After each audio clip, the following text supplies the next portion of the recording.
घरामध्ये माझा जन्म झाला, त्या गरिबीचे मी चटके भोगले. म्हणून मी नेहमी म्हणतो, गरिबी आली तर लाजाचं नाही आणि श्रीमंती आली तर माझाचं नाही. ही पदं येतात जातात, खुर्चीवर बसा लागते, कधी सतरंजीवर बसा लागते. म्हणून सतरंजीवर बसायची तयारी असली पाहिजे. तर मला असं वाटतं त्या गरिबातल्या प्रत्येक व्यक्तीला मी न्याय देऊ शकलो पाहिजे. त्या खुर्चीवर बसून प्रत्येक गरिबांच्या डोळ्यामधले स्वप्न पूर्ण करू शकलो पाहिजे, त्यांचे अश्रू पुसू शकलो पाहिजे. म्हणून जेव्हाही मी माझ्या बाजूचा कार्यक्रम असते त्या दिवशी काही ना काही लोकांना देण्याचं काम करतो, काही ना काही लोकांच्या घरापर्यंत पोहोचलं पाहिजे या उद्देशाने काम करतो. मोठ्या प्रमाणात या जिल्ह्यामध्ये प्रत्येक घराघरामध्ये पीआर कार्ड, प्रत्येक आई बहिणीच्या डोळ्यामधलं घरकुलचं स्वप्न या ठिकाणी आपल्याला पूर्ण करायचं आहे. ज्या ज्या ठिकाणी गावठाणं झालेले आहे, मी भटकर साहेबांना आणि दळाई साहेबांना सांगतो की ज्या गावठाणामध्ये लोकसंख्या खूप झालेली आहे त्या गावठाणाचा वाढीव गावठाण प्रस्ताव तयार करा. कारण की कोणी आपलं गाव सोडायला तयार नाही आहे, पण गावाला असलेली गायरांची जागा, गावाला असलेली महसूलची जागा, त्याच्यामध्ये वाढीव गावठाणचा प्रस्ताव तयार करून त्याच गावामध्ये त्या लाभार्थ्यांच्या कुटुंबाला लाभ मिळाला पाहिजे, त्यांना तिथे पीआर कार्ड मिळाले पाहिजे, तिथे त्यांना घरं मिळाले पाहिजे. यासाठी अनेक गावाचा वाढीव प्रस्ताव जो आपण मंजूर केला त्याच पद्धतीनं अनेक गावाचा जिल्ह्यामध्ये वाढीव प्रस्ताव आपल्याला तयार करायचा आहे. आणि सगळ्यांना त्याच गावामध्ये एका कुटुंबाचे 2 कुटुंब होतात, 2 कुटुंबाचे 3 कुटुंब होतात, ते घर लहान पडते, तर त्याच ठिकाणी त्यांना पट्टे वाटप करून तिथे घरकुलची योजना द्यायची, तिथे त्यांना लाभ द्यायचा. या उद्देशानं मोठ्या प्रमाणात ही मोहीम सुद्धा आपण त्या ठिकाणी करणार आहे. या ठिकाणी दिव्यांगाच्या मोठ्या प्रमाणात वाटप या ठिकाणी होणार आहे. या ठिकाणी अनेक लोकांना प्रमाणपत्र देणार आहे. महिला बचत गटाला आपण या ठिकाणी शिलाई मशीन देणार आहे, पापडचं वाटप, मशीनचं वाटप करणार आहे, ट्रॅक्टरचं वाटप करणार आहे, शेळीमेंढीचं लाभ या ठिकाणी देणार आहे, अनेक रहिवाशांचे दाखले या ठिकाणी देणार आहे, चष्म्यांचं वाटप आहे. या ठिकाणी मोठ्या प्रमाणात आयुष्य भारतचे कार्ड वाटप करणार आहे. अशा एकूण 57 विभागाच्या योजना आणि 57 विभागाच्या योजनेचा लाभ या ठिकाणी आपण सगळ्यांना देणार आहे.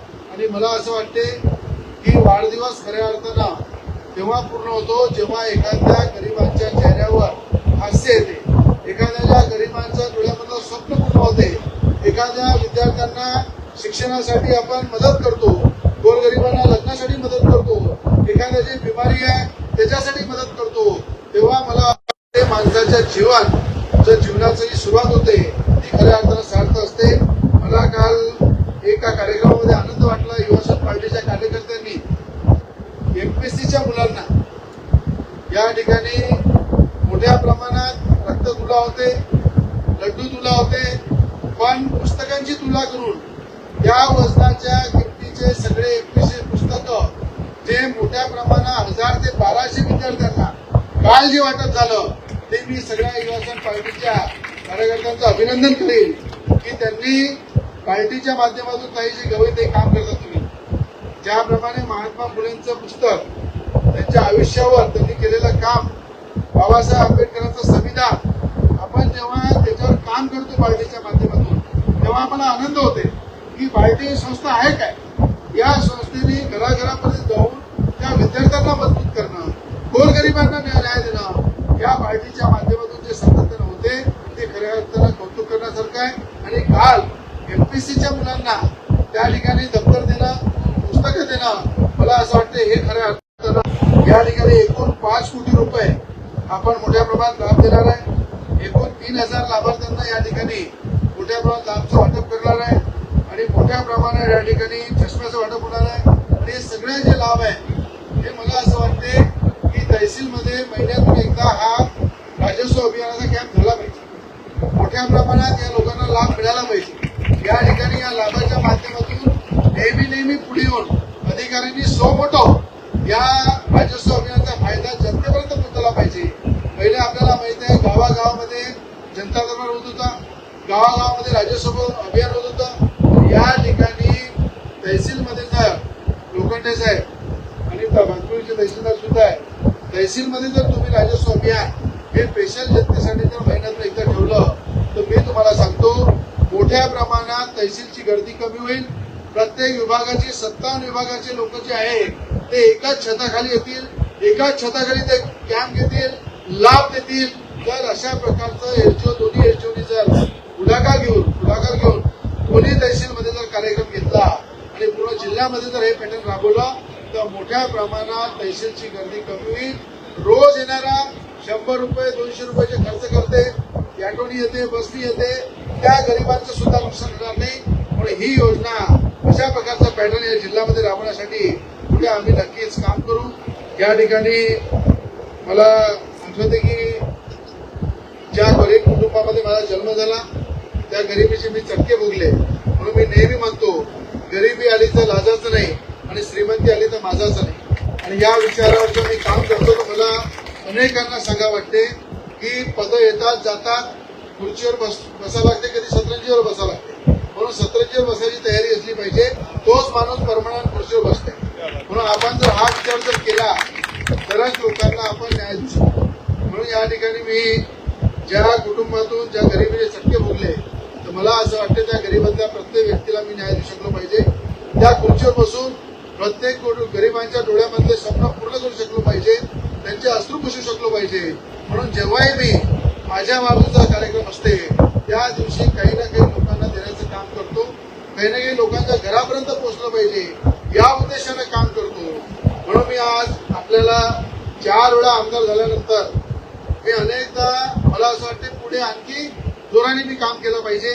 आमदार म्हणून तर मी 10 आमदाराचं एकच काम करतो, पण मला असं वाटते जर एखादं मुख्यमंत्र्याची कृपा झाली, त्यांची कृपा होणार आहे म्हणजे लवकरच, जर मी मंत्री झालो तर 10 मंत्र्याचं एकटं काम करीन रवी.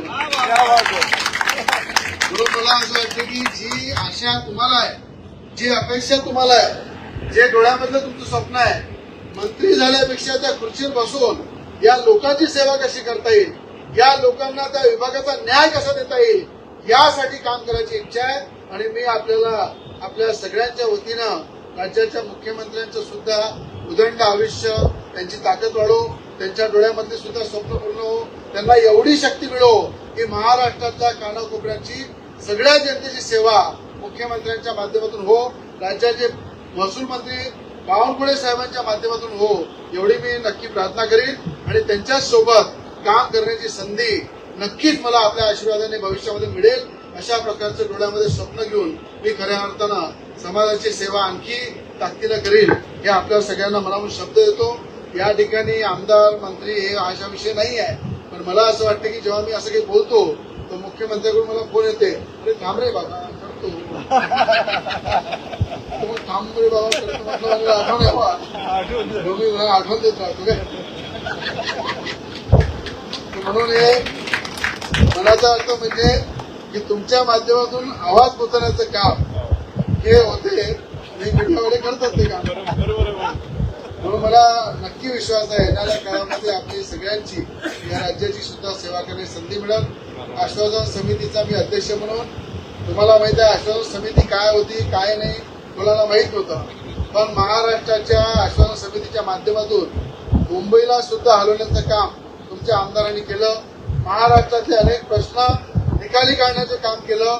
अनेक प्रलंबित प्रश्न जे असते, जे मंत्री सभागृहामध्ये आश्वासन देतात, अधिकाऱ्यांच्या माध्यमातून अनेक प्रश्न सभागृहामध्ये येतात आणि ते आश्वासन या महाराष्ट्र जनतेचे अर्धवट राहतात, ते पूर्ण करण्यासाठी त्या समितीचा अध्यक्ष म्हणून मुख्यमंत्र्यांनी मला जबाबदारी दिली. आणि जवळपास या अधिवेशनामध्ये 1000 ते 1200 आश्वासन पूर्ण करण्याचं काम मी केलं आणि 5000पेक्षा जास्त आश्वासन या महाराष्ट्रामधले या 2 ते 3 वर्षांमध्ये पूर्ण करील, जेणेकरून महाराष्ट्रातले प्रश्न निकाली काढता येईल. या महाराष्ट्रातल्या जनतेला जे मंत्र्यांनी आश्वासन दिलं ते पूर्ण करता येईल.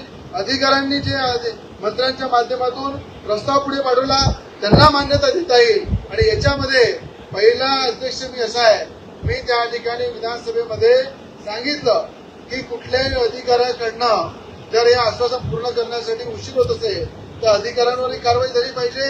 आणि एखादा मंत्री जर हे आश्वासन पूर्ण करत असेल त्या मंत्रिपदाला सुद्धा राजीनामा घेतला पाहिजे.